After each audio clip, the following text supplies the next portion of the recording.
We good? You want to close the door? Yeah. Happy National Coffee Day!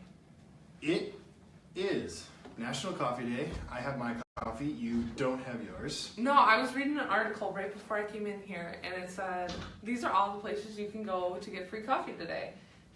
But none of them were Caribou, which we have Caribou, if you guys don't know, literally like 20 feet from the office, so we frequently walk there. But Caribou was not on the list, but there's like Dunkin' Donuts, you can get free coffee, 7-Eleven. If you take a Lyft, you can get free coffee. There's like tons of free coffee you can get today. Krispy Kreme, but we don't have... If you come to our office, you can get free coffee today. Sam will pour it. I'll pour it for you. Just give us like a 15-minute heads up so we make sure we have a full pot. But yeah, so happy National Coffee Day. Very good. I'm Sam Thorson. I'm the content specialist here at Key Media Solutions, and I'm joined with... Jess Peterson. I am a digital specialist here at Key Media Solutions. one of the best. One of the... He's not wrong. Very good. Do you want to talk about some events we have coming up? Yes. Sure. So Concept One is just around the corner. I believe you can still register for that. That's coming up not this next week, but the weekend following, October 10th? Yep. October 10th in Rapid City. And so you can still register for that event. If you want to learn more information, first time hearing about it, feel free to either shoot us a message right here on Facebook and we'll send you more information, or just call our office. We can get you set up with that. Yep. And then I'll let you guys in on a little secret. We have a mobile marketing event coming up. We don't quite have the landing page live, but stick around this next couple days and we'll be shooting out more information right on our Facebook. So I'm going to be one of the presenters and Ashley is going to be a presenter as well. Yep. So be on the lookout. That event's going to be launched here soon and you can save your spot. It's going to be completely free like all of our Google events. So. And I anticipate that seating is going to be, or it's going to fill up fast. For this one, because it's on mobile. It's going to be on the importance of mobile marketing, and you guys are going to hit on some stuff, and that's a really hot topic. We did one on video not too long ago, same thing, it was a hot topic and it filled up fast, and I anticipate this one to be very similar. So stay on the lookout for that one because we are going to announce it in open registration soon. So if you follow us on 10 to 10, you guys are getting a heads up, so woohoo! ready for it. Just to highlight some topics, I'm going to be talking about email marketing and content marketing today, so feel free to ask questions. If you have any questions about those two, you can ask me those questions today. And I'm going to be talking a little bit about Twitter and then just social media in general. It kind of touch on the blog I wrote this week. I don't know if you guys have seen it or not, but you'll get some insights into it. If not, they should check it out. Yeah. Okay, you can go first. Okay, I'll start. I'm going to talk about email marketing. The only things I really talk about are email marketing and content marketing because that's really the only thing. He's a one-trick pony. Yeah, that's the only thing I really know. But really, I want to talk about the importance of email and just one trend that you can look for kind of in the coming future. The first thing I want to talk about is email is still important. I know everybody out there has email inboxes that are just filled with just junk mail and stuff, and it can be annoying, and you might think, as a business, you might think like, people are just annoyed by emails. Why would I even think about doing email marketing?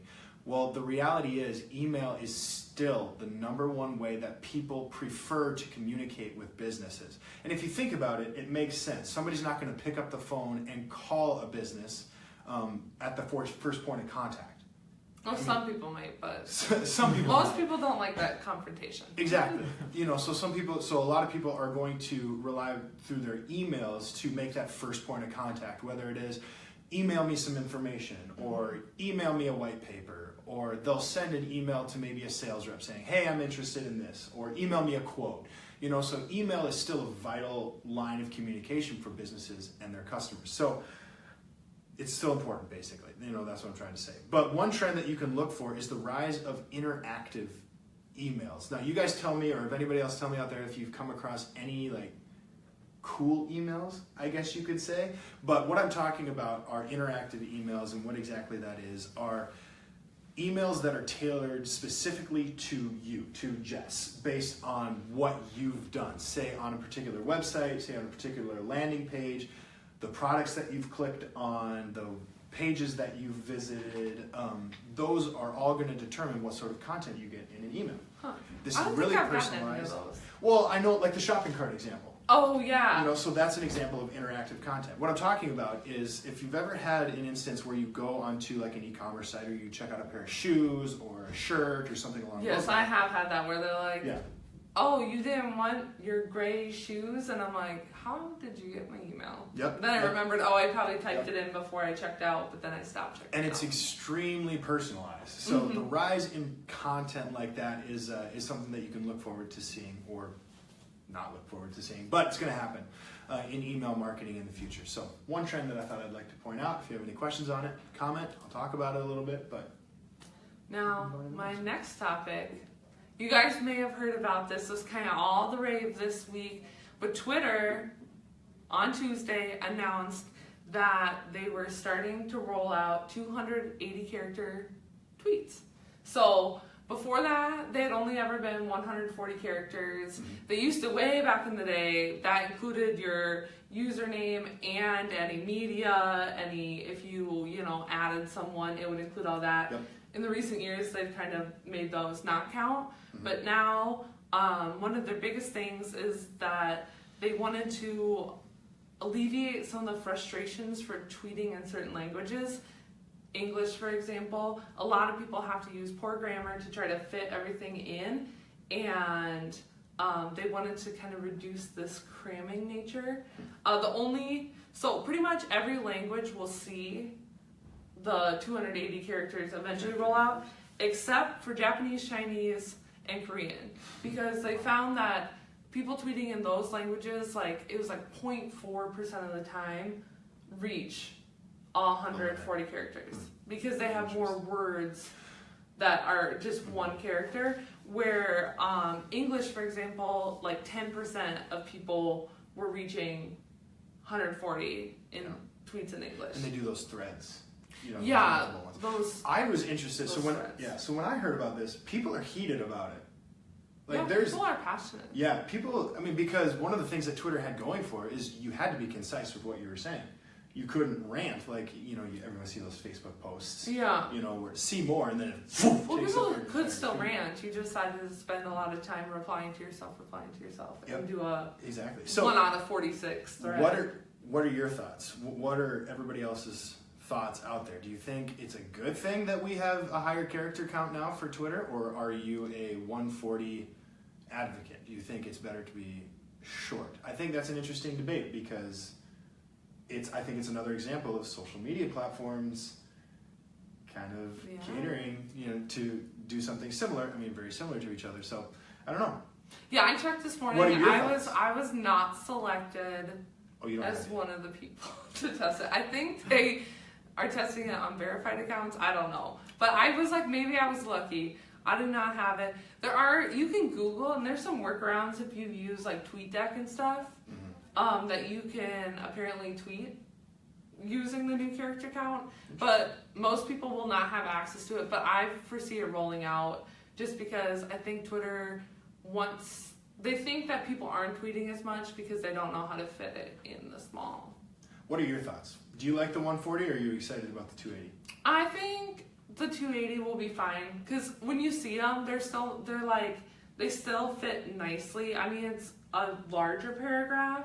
On mobile or desktop? Are you Mobile. talking? Okay. But it's not sometimes Facebook, you have to keep scrolling. 280, you'll still see it. You can still see 4 or 5 tweets on your screen. So I don't think I don't know. I'm hoping maybe people will tell funnier jokes. I don't know. But maybe social media will be used in the most positive way, and this will only be a good thing. yeah, but I'm Maybe. a lot of people are worried oh wow, now trolls and bullies have 280 characters to be mean to me. And so we'll see. I think the reason it was ever 140 was because you had to text in your tweet via SMS message. And since we don't do that anymore, it would be interesting to see if this helps Twitter grow or what. We should do a recap.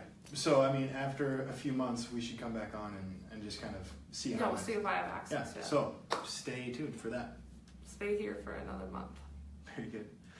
So, we'll move on to my next topic. It's a content marketing tip.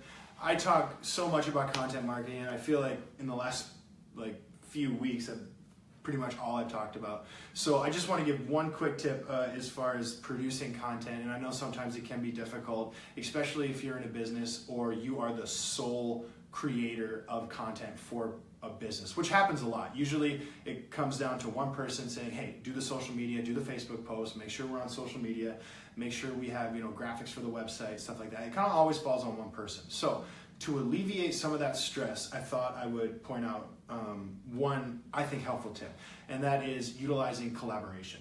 So collaborating content with basically anyone. And I'm not talking about influencer marketing. Influencer marketing is when you find an influencer in your particular industry, reach out to that person and say, hey, can we work together to expand our audience, expand our reach? I think it's simpler than that. If you're in a business and you know one of your coworkers is, say, good at Photoshop or good at InDesign or Illustrator or something like that, or they have a camera or they take pictures for a hobby, something like that, reach out to them and say, hey, let's work together to produce some content. Or if you know someone is good in front of a camera, that's a big thing. Some people are camera shy. That's just the reality of it. But if you know you have a coworker that likes to be in front of the camera, that is comfortable in front of the camera, utilize that. Say, hey, can we do a video? And so it can be really simple like that. And there's some benefits. There's some real benefits to doing something like that. Some of them are, it's less work for you. It's less work for that one person because you're sharing the load. It creates more interesting content. Part of what we do here at Key Media Solutions, we encourage everyone to write blogs. And while some people might be better at writing blogs than others, it creates a different perspective for an industry, say tactic or something like that. It's going to be different if you write a blog than if I write a blog. And for some of our audience, it might be more interesting, compared to one another. So it creates a new perspective. And then just another thing is you get access to a whole another audience, because if that person is involved, they're going to be more likely to share and contribute that content to their audience, their followers, whether it's on social media or maybe they have a blog. So you get access to a more wide audience. So some helpful things to consider the next time your boss comes to you and says, hey, we need a new article, we need a press release, we need new creative for whatever. Try reaching out to your coworkers, because you might find that they might be really interested in it as well. If you ask them to, hey, help me create something fun, or let's do something fun, you might get a lot of people who volunteer for that. Hey Sam, I know you're good at acting and I'm good at writing. Maybe we should be on 10 at 10 together. Look at that. Look at that. It's like it was supposed to happen or something. No, but seriously, give it a try. Talk around your office, and you'd be surprised at the quality stuff that you can produce. And you might learn something about your coworkers that changes the culture of your business as well. If you have a lot of really fun coworkers that love to get involved and be outdoors and stuff, you can incorporate that, and you might be able to do more culture stuff in your business as well. Yeah. If you get more people involved. I always say the more eyes and hands that are on things, just the better it will be. Because that way you're getting feedback. It's not just you trying to think of a new idea. Yep. More brain power. Yep. Well, we'll do my last topic really quick. I know Sam kind of teased this blog last week, and you might have seen it posted already. We posted it yesterday on our page, so if you just go to the Key Media Solutions Facebook page, you'll see it right up top there. I wrote a blog on how I believe, and Sam also believes this, he helped me think of this topic, that social media platforms are becoming more and more similar to each other. Yes. So in this blog, I kind of talk about how businesses can see how the platforms are changing and then use those changes to stay relevant with the consumers. Because the reason the platforms are becoming more like one another is because that's what the consumers are looking for. And the three main things that I mentioned that are kind of seen in most social media platforms we have today are messaging. So whether you're sending messages on Facebook, direct messages on Twitter, you can send messages on Instagram, Snapchat, everywhere you can pretty much message anyone on your friends list. Mm-hmm. Video, where, back in the day you used to not be able to tweet a video. You could tweet a link to a video, but now you can put videos right in your Twitter. Mm-hmm. You can put videos on Instagram. That wasn't a thing when they first started. Then it used to be like 10 seconds, wasn't it? Yeah, now it's 60 seconds. Yeah. And then the last thing is social commerce. So Facebook, you can literally check out and buy something right there. Instagram will lead you right to, shop now pages. Even Pinterest, you can shop. So those are the three main things. There's so many other things. There's so many other things. Even when I was sitting at my desk this morning, I'm like, oh, curated news feeds. Like, news feeds used to be, you saw everything in order that it was posted. Now, you don't see that anymore. Twitter, you see your, the algorithm shows you these are the tweets you most likely want to see. These are the Instagram, Yep. But back in the day, Facebook, you used to log on, and if your grandma posted 20 times in a row, you saw grandma's post 20 times in a row. Yeah, this is huge, and you're totally right. I'm a big believer that all the social media platforms are just kind of evolving or devolving what you said into the same thing. And I think it's one of the areas in online, just the online environment, that I'm not sure what's going to look like 5 years from now. No, because even this year, like everything, this year is when a lot of the messaging came out, when just more and more things started looking the same. I mean, stories, for example. You used to only have stories on Snapchat. That was Snapchat's thing. Now you have stories on Facebook Messenger, Facebook, your regular Facebook. Instagram. Yeah. I mean, I don't know where it's going to go. I don't know where it's going to go from here and then Twitter. Now you can say more on Twitter. So you have a very similar news feed. You can post videos, you can post pictures. Now you get to say more. You can tag people, use hashtag. I mean, it's Facebook. It's pretty close. And Instagram is, quickly turning into a very visual platform. And then if you compare compare Facebook and YouTube, I mean, Facebook is quickly becoming a huge platform for video platform. And then the other thing that I also thought of that I didn't put in the blog, so you guys are learning all new information, was searchability too. So, Google obviously dominates search right now, but people search on YouTube, which I know Google still owns, but still people use YouTube as a search engine. And now Facebook. I mean, I try to use Facebook as a search engine sometimes, and it doesn't quite show me what I want to see. But that's one of the things that they've mentioned this year that they want to focus on. But it's getting there. It's getting there. I think Facebook search is something huge too. And there's a ton of social media platforms out there. But this gets hard for me. We're going to be done here. This is the last thing I want to say. Is, before I think there was, because you showed that timeline in your blog about all the social media platforms that were popping up, and now there's these dominant ones. It's hard for me to imagine another social media platform that would break into this top whatever, But that's what people thought about Snapchat. Like, Snapchat came when people were still really into Twitter, Facebook, Instagram, and no one thought Snapchat would, but they brought something new. That's the thing, like, is someone going to bring something new that no one else has thought of? And it's obviously you can't think of that, because if I had, I wouldn't be telling anybody and be out doing it myself. But really interesting. Check out Jess's blog. It's on our website. We did post it, so you can see it. Check it out on Facebook as well. Very interesting, and please comment your thoughts, because this is a very interesting conversation that I would love to talk more about.